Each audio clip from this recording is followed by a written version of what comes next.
From caveman to spaceman, farmers have definitely come a long way. Howdy everyone, and welcome to Cowlick Nation, the podcast where we look at real-world farming and how it affects the game we love, Farming Simulator. Now watch your step, this here is Cowlick Nation. Back in the early days of mankind, we wandered around hunting for our food, gathering berries, and eating what we could when we could. It didn't come until about 23,000 years ago that the first evidence appeared of man deciding running around chasing your food is not that good of an idea. 23,000 years ago, yes, you heard me right, they have found some evidence that man started to go ahead and plant crops. At this point, what they kind of determined, it was small, almost garden-like natures. It wouldn't be for about another 12,000 years before we'd end up getting good agricultural sites. About 12,000 years ago is when we started seeing these agricultural sites. People decided that running around trying to gather all this stuff every single day was a lot of work. Why not get together as a community and start planting crops? Crops like peas, lentils, and barley, gathering up animals like goats and oxen to try and raise them. Make the food where you're at instead of running all over the place. Seems like a good idea. At least to me it does. But I'm living 12,000 years after the fact, so I guess I have an armchair quarterback sort of opinion on the situation. Yes, about 12,000 years ago in the Fertile Crescent, which is located in the Middle East, modern-day Iraq, Jordan, Syria, Israel, southern Turkey, southeastern Turkey area, that's where the first communities got together and started to farm. Yes, a long time ago for most of us listening here. And in that Fertile Crescent area, that's when we started to see all these different things happening. Different things like you'd normally see with modern day farmers. Starting to go ahead and selectively breeding the animals to make them easier to go ahead and handle so they're not so wild. Domesticating the animals. Going ahead and getting them so that they're having a higher output for milk or weight. Taking the crops and trying to grow them in a particular way that's going to give them the best yield as possible, or even making them hardier than normal. A lot of things that we normally would go ahead and see these days. During this time, these communities, these farming communities, would actually go ahead and start trading their info and tools on how is this working over here? How did we get this wheat to grow, or this grain, or this barley, or these lentils? How are you getting your sheep so big, or how are you getting your goats so big? What's going on? The idea of being able to survive went away from being a wanderer sort of setup and really started basing towards a community.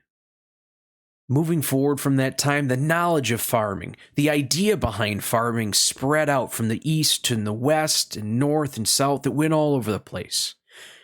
And that means that humans were looking for rich, fertile lands. And as they wandered around, they found a lot of these rich, fertile lands in areas of valleys. And as they traveled around, they found these areas and valleys where all these plants and trees and everything was growing really well. And they seen right there and then that it made sense to try and farm there. And as these communities grew, what ended up happening? They needed to cut down these trees, remove the brush, make room for some pasture lands for the animals, make room for fields for arable crops, to be able to go ahead and raise the crops and raise the food for all these people that are starting to gather and work together. And as time went on, the crops, they started to expand. The the animals that the farmers started to go ahead and look at. These farming communities, they started to go ahead and make advances in the barley, make it a hardier barley. They started growing wheat. Millet got introduced coming from Asia. These grains, they were great.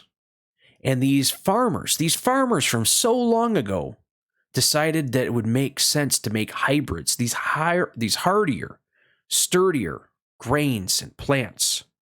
Along with that, they started to domesticate other animals, not just sheep and oxen. They started going after pigs. They started domesticating cattle from the aurochs that roamed wild in Turkey. Population started to grow, which meant more food was going to be needed. And as populations ended up growing, you ended up getting these large civilizations that we've all known and we've heard about in the history books. From the Egyptians to Greece to the Romans and far off China.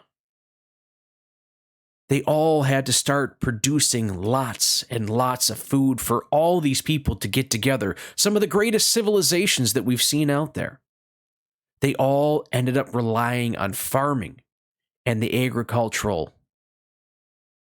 And in that mass of things, the Egyptians were one of the first groups of people out there that started farming on a large industrial scale. Now, they weren't the only ones out there. I know there's other places in the world that started doing that, but the Egyptians were the first one that had these commercial type farms. Commercial farms, the ones that you'd end up seeing where you're playing on the game. On FS22, you've got these big maps, you got this big organization going, you're on a multiplayer server, lots of people rocking and rolling. That's kind of like what the Egyptians were doing way back when no one else in the world was really doing that. There are exceptions to that, there are other places that were doing it, but the Egyptians were one of the first ones to go ahead and do this on this large industrial scale. It's pretty cool when you think about it that all that time ago, this was something that was actually going on. And it was done right in the fertile Nile Valley.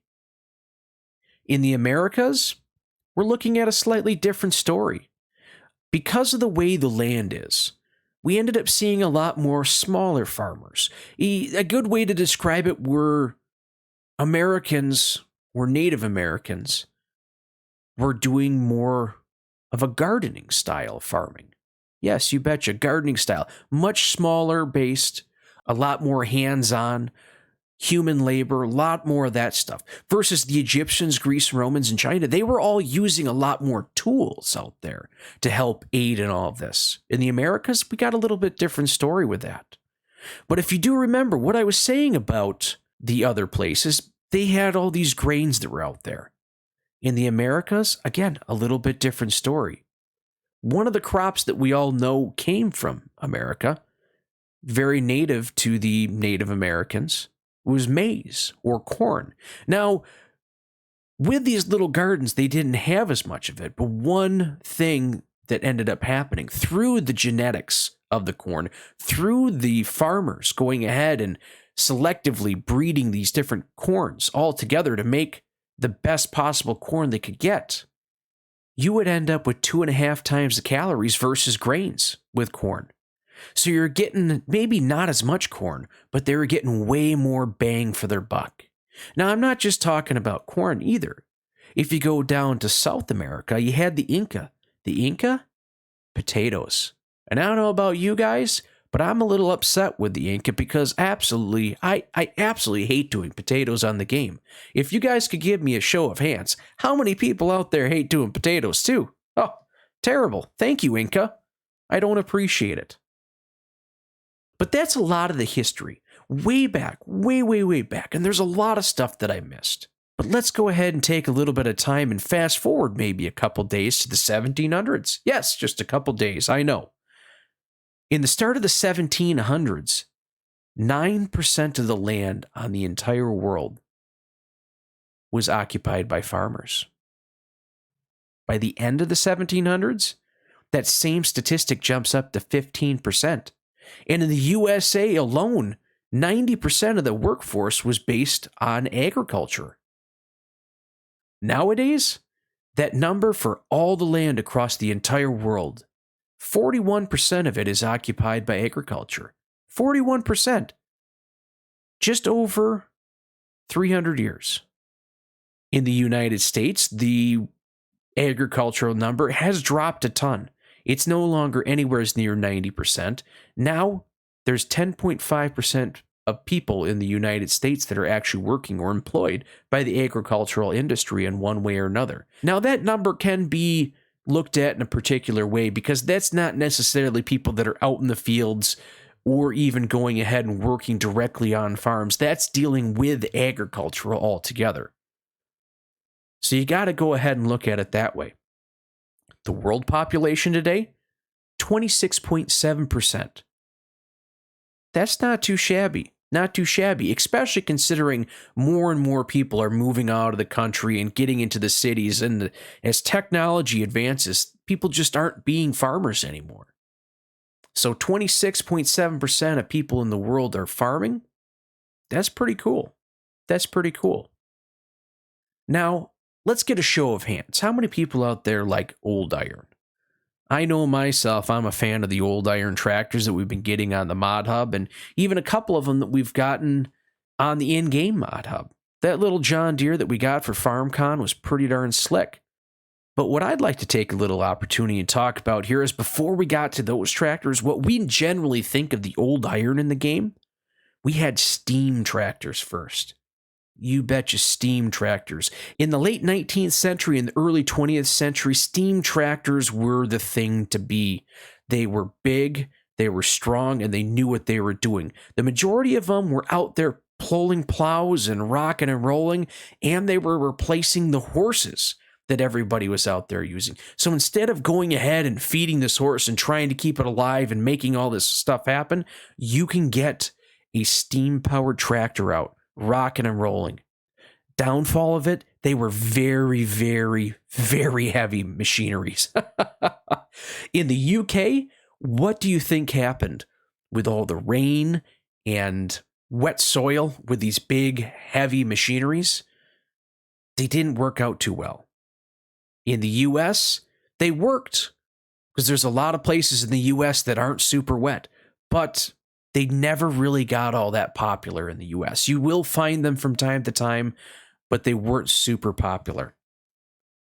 What you'd end up going ahead and looking at more often than not is a community getting together to purchase a thresher or a steam tractor because they were very, very expensive. And what you'd end up going ahead and doing is you'd end up having this threshing day where a group of farmers would get together, this nice little farming community. They'd harvest their fields, they'd get together, thresh all their grain, and make a day out of it. Make 2 days out of it, whatever they could. What they'd go ahead and do is they'd actually send one person from this community. They get sent off to STEAM school, and they would learn how to go about operating the machinery, so that they'd be able to go back to their village or their community and be able to run the steam thresher. It was a community event, and I think that's one thing that's super cool. Way back when, even at this point here, the community aspect of it, from us coming out of the caves and starting to go ahead and get these farming communities, building houses, getting together, building big empires. We're still at this point here in the 1700s getting together as this community and rocking and rolling. Just like the farming sim community, we have a great opportunity to go ahead and help each other out as we move forward in this little adventure. From having questions on how to play the game to how to go about modding things, it's really, really cool. It's really, really cool on how all this stuff ends up happening. Now, the majority of you guys also, with this being said, you probably want to go ahead and wonder, well, what were some of these companies that were out here? Is there anything that I know? There might be a couple of them. I don't know. There was the Minneapolis Threshing Machine Company, which, if you may or may not be able to guess, ended up being the Minneapolis Moline Company. So a lot of these brands, or at least a couple of these brands, were out there before they started making the machines that we like to think of today. Just like J.I. Case. You can guess where that one came from. And one of the neat things about J.I. Case is they made one of the largest steam-powered tractors ever. It had the nickname of the road locomotive. And at that time, it had an absolutely monstrous horsepower of 150 horsepower. Absolutely insane. Absolutely insane to think about. They supposedly had the ability to go ahead and pull an 8-plowed plow or an 8-bladed plow, which at that time was absolutely unheard of. Absolutely unheard of. It's really, really cool to think that something like that was developed through the steam power. Now, at this point, steam-powered engines had been around for an incredibly long period of time with trains and stuff like that, so steam was actually pretty efficient and pretty reliable. But, like I said before, very heavy and not always all liked. So, this is where innovation comes in, and the combustible engine started to get thrown directly into tractors. Now, when I say combustible engine, majority of the time, the early combustible engines for tractors were either gas or kerosene powered. And the biggest reason for wanting to switch over to this is because they were lighter, they were faster, and cheaper to produce, which you wouldn't think about, considering the steam was been doing this for an incredibly long time, and they were way ahead of the game. They were reliable, the whole 9 yards. It's a known technology. Why switch?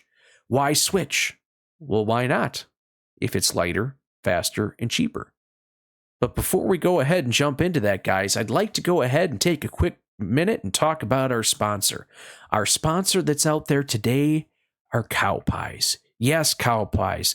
Nature's fertilizer. Oh my goodness gracious me. You love them. You hate them. What was that you stepped in? Don't worry about it. It's just fertilizer. You betcha. Now today and today only, you go ahead and you get yourself some cow pies, and I tell you what, we'll throw in a pair of rubber boots. Why? Because I like you. Yes, you betcha. And when you go ahead and use the promo code LockNutz Loves Cow Pies, you'll get your very own cow pie delivered directly to your house. Don't thank Bessie.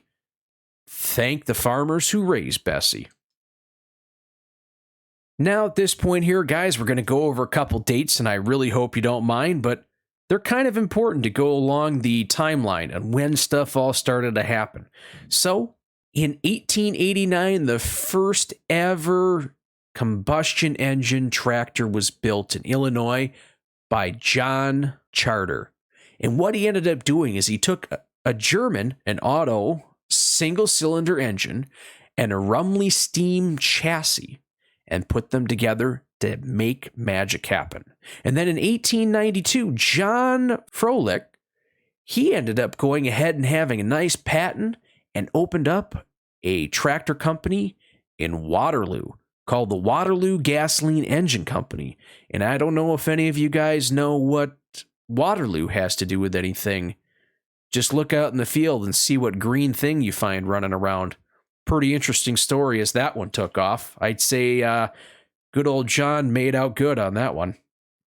In 1896, the first combustible engine tractor was actually built over in the UK by Richard Hornby and Sons. It would only ended up being 20 horsepower, but you know what? You got to start somewhere.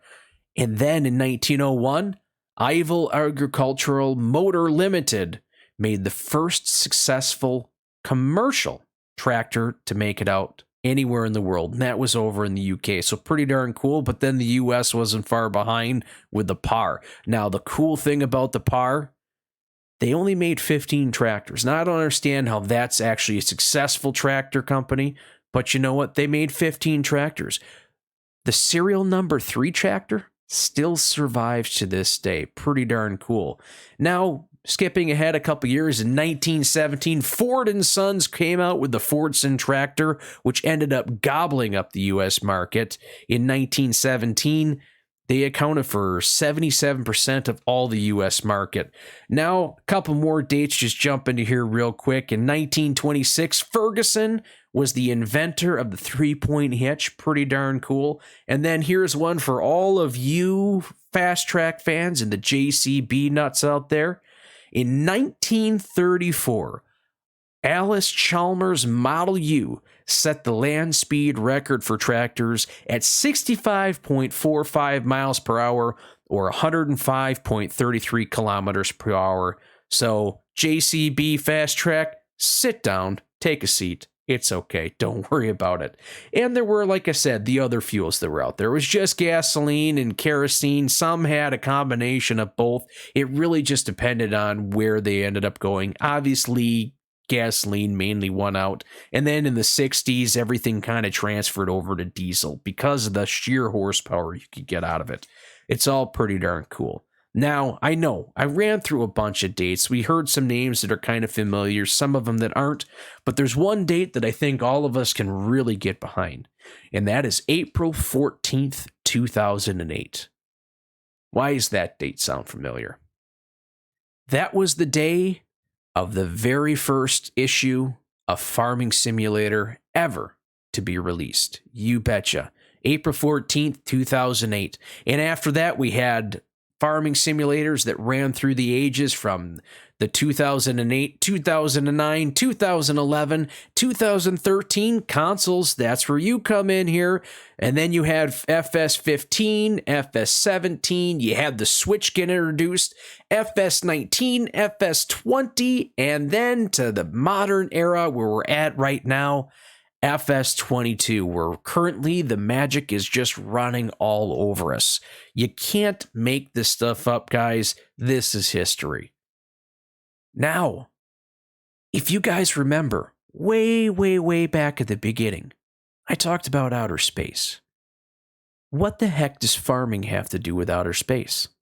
That is an amazing question. I'm glad I asked it. That way you guys don't have to yourselves. Let's go back to the beginning of the space race. August 2nd, 1955. That's when the space race got underway between the United States and the Soviet Union, rocking and rolling. It went through July 17th, 1975.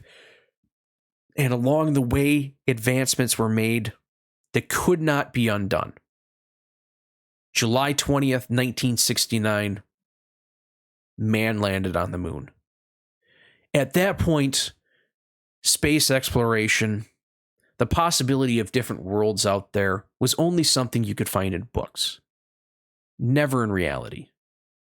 And at that point, it really opened up a lot of people's eyes. There were a lot of developments that had happened. There were a lot of developments that were going to come.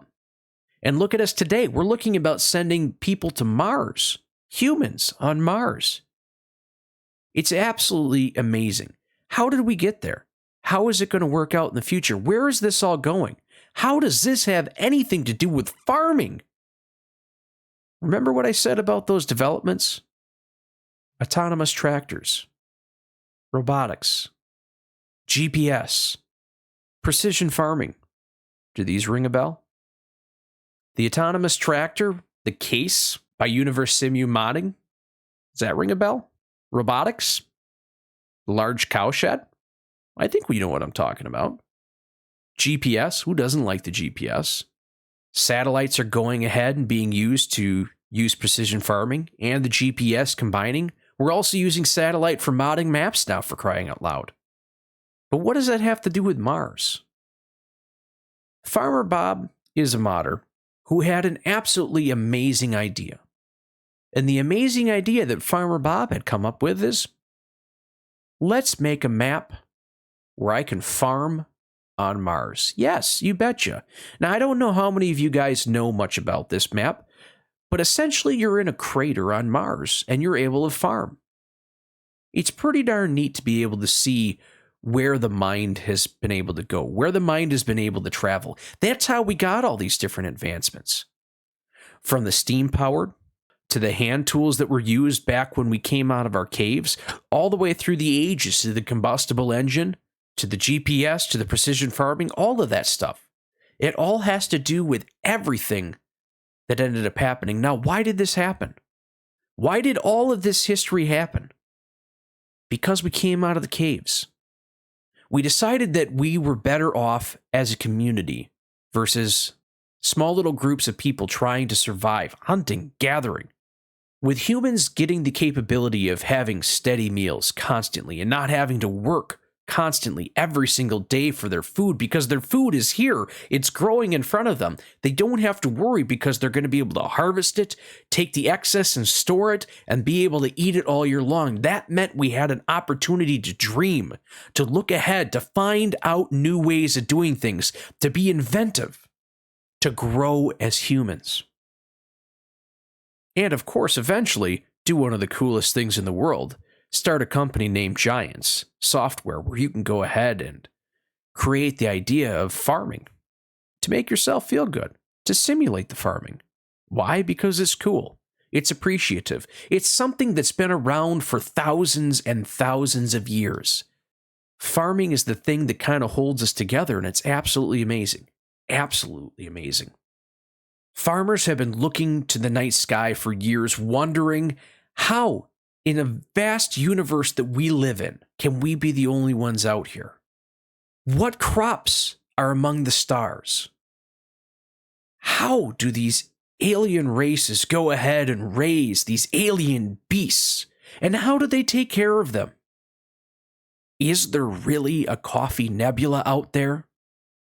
And most importantly, will it rain in the morning? Space is vast. Technology is vast, but farmers here on Earth are the guardians of the land, the feeders of man, the watchers of the flock and the herd. Farm simmers can only hope to catch a glimpse into the life of a farmer, and I want to thank Giants for going ahead and bringing us that one step closer. Because farmers were there from the beginning when we came out of caves. They've been there the entire time as they've seen civilizations rise and fall. Farmers were still going ahead, maybe looking up at the sky as we landed on the moon. And farmers will be there tomorrow in our flying tractors, feeding you and your family from now until the end of time. Thank you for listening to this episode of Cowlick Nation. Hopefully you'll head on back sometime, and don't worry, we'll have coffee on for you. Thanks for stopping by.